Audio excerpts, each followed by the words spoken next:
2024 April 22 തിങ്കൾ. ഇന്ന് 1199 മേടം 9. വാർത്തകൾ വായിക്കുന്നത് ജി രവി. തൃശൂർ പൂരം അലങ്കോലമാക്കൽ നടപടിയുമായി സർക്കാർ. കമ്മീഷണർക്കും അസിസ്റ്റന്റ് കമ്മീഷണർക്കുമെതിരെ നടപടി. തെരഞ്ഞെടുപ്പ് കമ്മീഷന്റെ അനുവാദം തേടി. പോലീസ് ഇടപെടലിലൂടെ തൃശൂർ പൂരം അലങ്കോലപ്പെട്ടതിന് commissioner Ankit Ashokan, assistant commissioner K Sudarshanan എന്നിവരെ അടിയന്തരമായി സ്ഥലം മാറ്റാൻ മുഖ്യമന്ത്രി നിർദ്ദേശിച്ചു. തെരഞ്ഞെടുപ്പ് കമ്മീഷന്റെ അനുവാദത്തോടു കൂടിയാകും നടപടി. പകരം കമ്മീഷണറായി നിയമിക്കാൻ 3 ഉദ്യോഗസ്ഥരുടെ പേര് തെരഞ്ഞെടുപ്പ് കമ്മീഷന് ആഭ്യന്തര വകുപ്പ് കൈമാറി.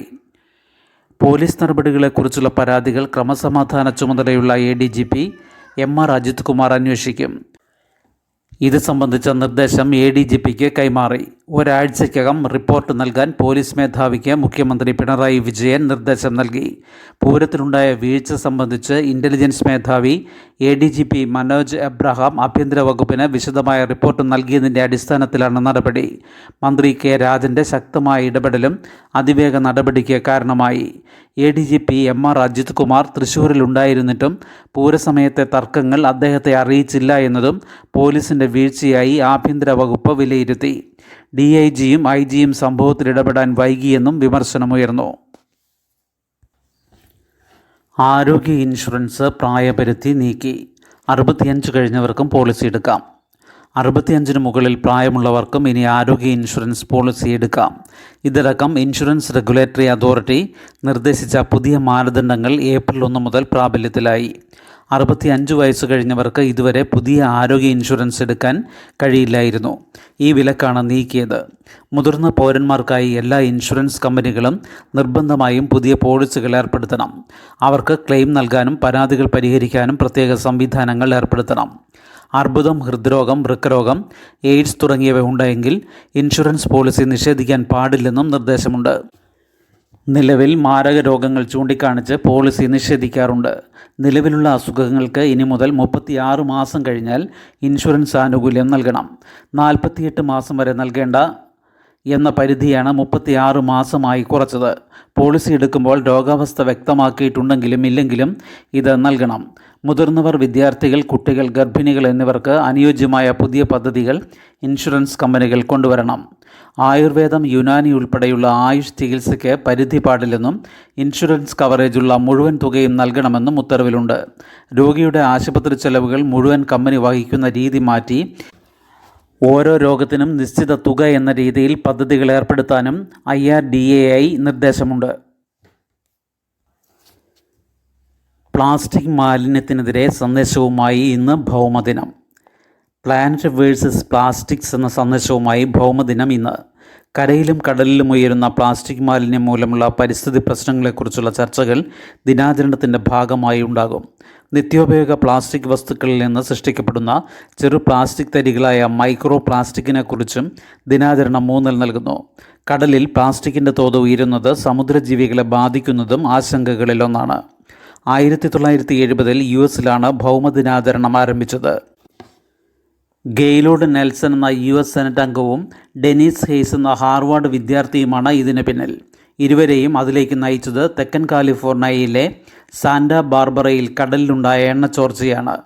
1969 ജനുവരി 28 ഇത്. US വലിയ ഒച്ചപ്പാടുണ്ടാക്കിയ ഈ സംഭവം നിരവധി പരിസ്ഥിതി സൗഹൃദ പ്രക്ഷോഭങ്ങൾക്ക് വഴിവെച്ചു. ഭൗമദിന ആചരണവും ഇതിൻ്റെ ചുവടുപറ്റി വന്നതാണ്. ഇന്ത്യ മുന്നണി റാലി. BJP 200 സീറ്റിൽ ഒതുങ്ങുമെന്ന് ഖാർഗെ. കേജ്രിവാളിനെ ജയിലിൽ കൊല്ലാൻ ശ്രമമെന്ന് ഭാര്യ. BJP ഇത്തവണ 200 സീറ്റിൽ താഴെ മാത്രമേ നേടൂ എന്നുറപ്പായതിനാലാണ് പ്രതിപക്ഷത്തിനെതിരെ പല രീതിയിലുള്ള ആക്രമണങ്ങൾ അഴിച്ചുവിടുന്നതെന്ന് കോൺഗ്രസ് പ്രസിഡന്റ് മല്ലികാർജുൻ ഖാർഗെ കുറ്റപ്പെടുത്തി. റാഞ്ചിയിൽ പ്രതിപക്ഷ ഇന്ത്യ മുന്നണി സംഘടിപ്പിച്ച റാലിയിൽ പ്രസംഗിക്കുകയായിരുന്നു അദ്ദേഹം. ഗോത്രവർഗ്ഗങ്ങളെ ഭീഷണിപ്പെടുത്തി വരുതിയിലാക്കാനാണ് BJPയുടെ ശ്രമം. ഹേമന്ത് സോറനെ ജയിലിലടച്ചത് ഇന്ത്യ മുന്നണി വിടണമെന്ന ഭീഷണിക്ക് വഴങ്ങാത്തതിനാലാണെന്നും ഖാർഗെ കുറ്റപ്പെടുത്തി. രാഷ്ട്രപതി ദ്രൗപദി മുർമുവിനെ പാർലമെൻറ്റ് മന്ദിര ഉദ്ഘാടന ചടങ്ങിൽ നിന്നും രാമക്ഷേത്ര പ്രാണപ്രതിഷ്ഠ ചടങ്ങിൽ നിന്നും ഒഴിവാക്കുക വഴി നരേന്ദ്രമോദി അവരെ അപമാനിച്ചുവെന്നും അദ്ദേഹം പറഞ്ഞു. കേജ്രിവാളിൻ്റെ ഭാര്യ സുനിത, ഹേമന്ത് സോറൻ്റെ ഭാര്യ കൽപ്പന എന്നിവർ റാലിയിൽ പ്രസംഗിച്ചു.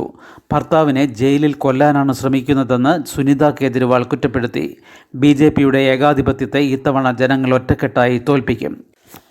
റാലിയിൽ ഡൽഹി മുഖ്യമന്ത്രി അരവിന്ദ് കെജ്രിവാൾ, ജാർഖണ്ഡ് മുൻ മുഖ്യമന്ത്രി ഹേമന്ത് സോറൻ എന്നിവർക്കായി വേദിയിൽ കസേരകൾ ഒഴിച്ചിട്ടു. പെട്ടെന്നുണ്ടായ അസുഖത്തെ തുടർന്ന് രാഹുൽ ഗാന്ധി പരിപാടികൾ റദ്ദാക്കിയതിനാൽ പങ്കെടുത്തില്ല. CPM general secretary Sitaram Yechury കേരളത്തിൽ പ്രചാരണത്തിലായതിനാൽ എത്തിയില്ല. JMM നേതാവ് ഷിബു സോറൻ, പഞ്ചാബ് മുഖ്യമന്ത്രി ഭഗവന്ത് മാൻ, SP നേതാവ് അഖിലേഷ് യാദവ്, ശിവസേന നേതാവ് പ്രിയങ്ക ചതുർവേദി, RJD നേതാവ് തേജസ്വി യാദവ് എന്നിവർ പ്രസംഗിച്ചു. നാലാമതും തിരുത്ത്. തമിഴ്നാട്ടിലെ പോളിംഗ് 69.72%. തമിഴ്നാട്ടിലെ പോളിംഗ് ശതമാനം 4ാം തവണയും തിരഞ്ഞെടുപ്പ് കമ്മീഷൻ തിരുത്തി. ശനിയാഴ്ച പ്രഖ്യാപിച്ച കണക്കാണ് ഇന്നലെ മാറ്റിയത്. 69.72% പോളിംഗ് ശതമാനമെന്ന് അറിയിച്ച കമ്മീഷൻ ഇനി മാറ്റമുണ്ടാകില്ലെന്നും അറിയിച്ചു. ധർമ്മപുരി മണ്ഡലത്തിലാണ് ഉയർന്ന പോളിംഗ് 81.20. ചെന്നൈ സെൻട്രൽ മണ്ഡലമാണ് പിന്നിൽ 53.96. വോട്ടെടുപ്പ് ദിവസത്തെ കണക്ക് പ്രകാരം 72.09% പോളിംഗ് നിരക്ക്. 2019 72.47% പോളിംഗ്. ഒന്നാം ഘട്ടം പോളിംഗ് 5.86% കുറഞ്ഞു. ലോക്സഭാ തിരഞ്ഞെടുപ്പിൻ്റെ ഒന്നാംഘട്ട വോട്ടെടുപ്പിൽ പോളിംഗ് ശതമാനത്തിൽ കാര്യമായ കുറവ്. 2019 63.89% പോളിംഗ് ഇത്തവണ 69.75%-ആയാണ് കുറഞ്ഞത്.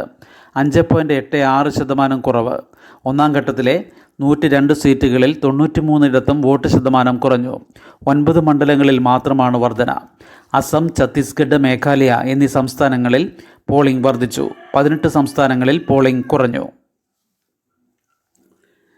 വീട്ടിൽ വോട്ട് ഇതുവരെ 81%. വീട്ടിൽ വോട്ട് ചെയ്യാൻ അപേക്ഷിച്ചവരിൽ 81% പേർ വോട്ട് രേഖപ്പെടുത്തിയതായി മുഖ്യ തിരഞ്ഞെടുപ്പ് ഓഫീസർ സഞ്ജയ് M. കൗൾ അറിയിച്ചു.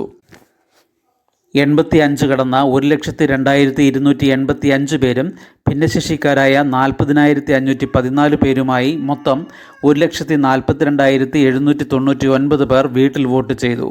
വ്യാഴാഴ്ച വരെ വീട്ടിൽ വോട്ട് തുടരും. റഫേൽ 18 കുട്ടികൾ കൊല്ലപ്പെട്ടു. ഖാൻ യൂനിസിൽ കൂട്ടക്കുഴിമാടത്തിൽ 200 മൃതദേഹങ്ങൾ. കൊല്ലപ്പെട്ട ഗർഭിണിയുടെ കുഞ്ഞിനെ രക്ഷിച്ചു. തെക്കൻ ഗാസയിലെ ഖാൻ യൂനിസിലുള്ള നാസർ ആശുപത്രി സമുച്ചയത്തിലെ കൂട്ടക്കുഴിമാടത്തിൽ നിന്നും 200 പലസ്തീൻകാരുടെ മൃതദേഹങ്ങൾ കണ്ടെടുത്തു.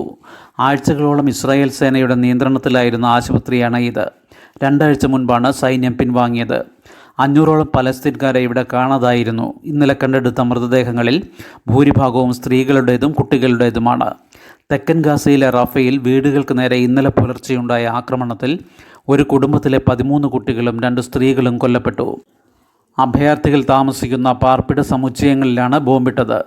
ആക്രമണ പരമ്പരയിൽ ആദ്യത്തേതിൽ ദമ്പതികളും 3 വയസ്സുള്ള കുഞ്ഞും കൊല്ലപ്പെട്ടു. മരിച്ച യുവതി ഗർഭിണിയായിരുന്നെന്നും കുഞ്ഞിനെ ജീവനോടെ പുറത്തെടുക്കാനായെന്നും ആശുപത്രി അധികൃതർ അറിയിച്ചു. രണ്ടാമത്തെ വ്യോമാക്രമണത്തിലാണ് ഒരു കുടുംബത്തിലെ 18 കുട്ടികളും 2 സ്ത്രീകളും കൊല്ലപ്പെട്ടത്. വെള്ളിയാഴ്ച റഫേൽ ബോംബാക്രമണത്തിൽ 6 കുട്ടികൾ ഉൾപ്പെടെ 9 പേരും കൊല്ലപ്പെട്ടിരുന്നു.